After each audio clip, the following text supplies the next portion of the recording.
Hi everyone. Today I'll be discussing emerging trends in cybersecurity governance with a particular focus on how threat-informed frameworks like DUNCAR and .govcar are shaping decision making. I'll examine the strengths and shortcomings of these approaches and explore broader governance trends such as AI oversight and continuous monitoring.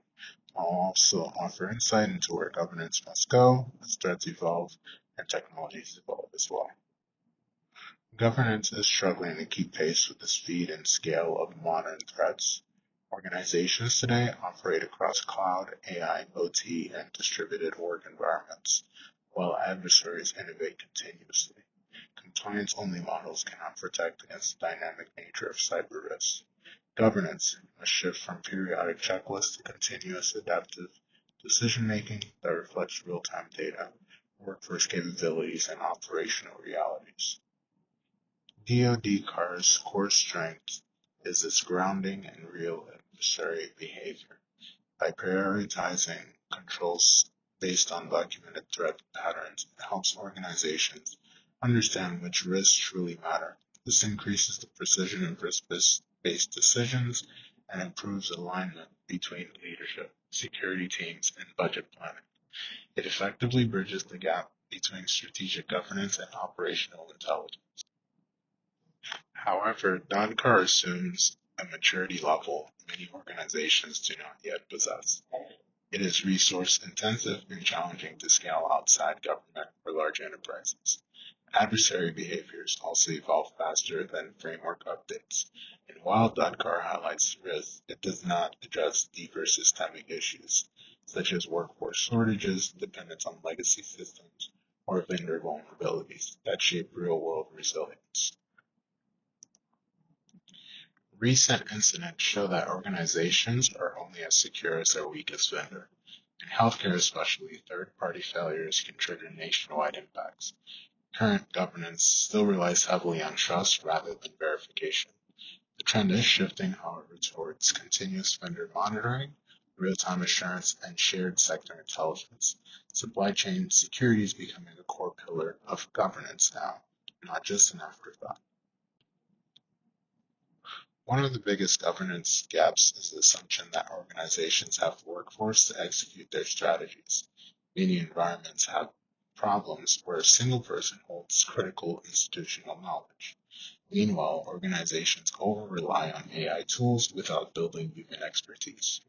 Effective governance requires workforce planning, clear role definitions, and alignment with frameworks like NICE or DoD 8140. Tools can enhance security, but only people create it. AI will reshape governance more profoundly than any other trend. It enables automation, predictive analytics, and faster control testing, but it also introduces new risks: model drift, bias, hallucination, and overconfidence in automated decisions. AI must be governed with the same rigor we apply to any mission-critical system. The future of governance hinges on balancing automation with human oversight. Zero trust has evolved from a technical architecture into a governance philosophy. It replaces static trust with continuous verification. This approach aligns governance with operational telemetry, meaning that access, authentication, and risk decisions adjust dynamically.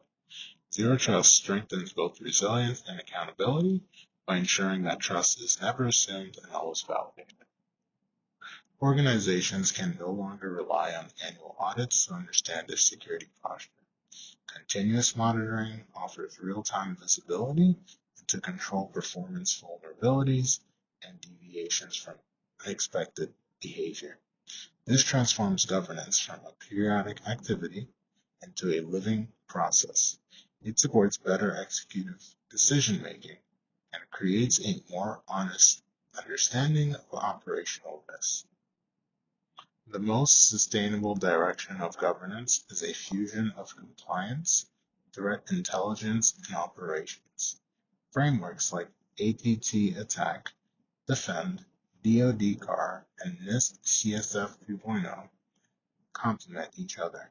The new question isn't, are we compliant, but are we defensible against real adversaries? Threat-informed governance helps leadership make decisions rooted in evidence rather than just assumptions.